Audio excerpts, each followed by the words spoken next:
Sinatra was in my face. What are you doing out here?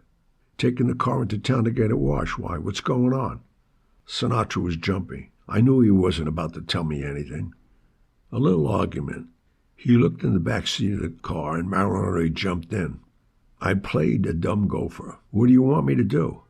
He looked at the lodge behind us, probably praying Giancana wasn't an early riser. Sinatra didn't know the mob at all. Wise guys, particularly bosses, don't wake up until the crack of noon. Just get her out of here.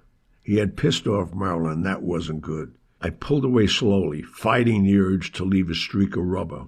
Once away from the resort, I stopped and got Marilyn out and put her in the front seat. She looked worse than the night before. I knew I had to drive her all the way home, to Brentwood. She could never be on a plane in the shape she was in. I got an earful. Joe DiMaggio had called Frank Sinatra immediately after he hung up with Marilyn and asked what he should do. Sinatra told him not to come to Calneva. He'd take care of everything. No wonder she was ripped. She never thought Joe DiMaggio would betray her like that. Marilyn bitched and moaned for about an hour, then collapsed into a much-needed coma-like sleep. 9 hours later, I pulled up in her driveway, carried her inside, got little cooperation getting her clothes off before I joined her in the shower and cleaned her up. We crawled into bed.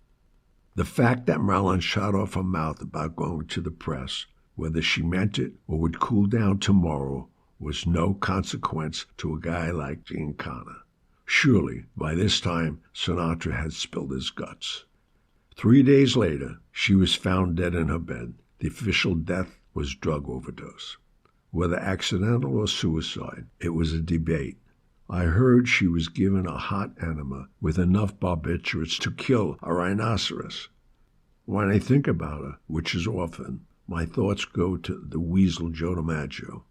If he had only showed up and took her away from Calneva, Marilyn had a good shot at living to an old age.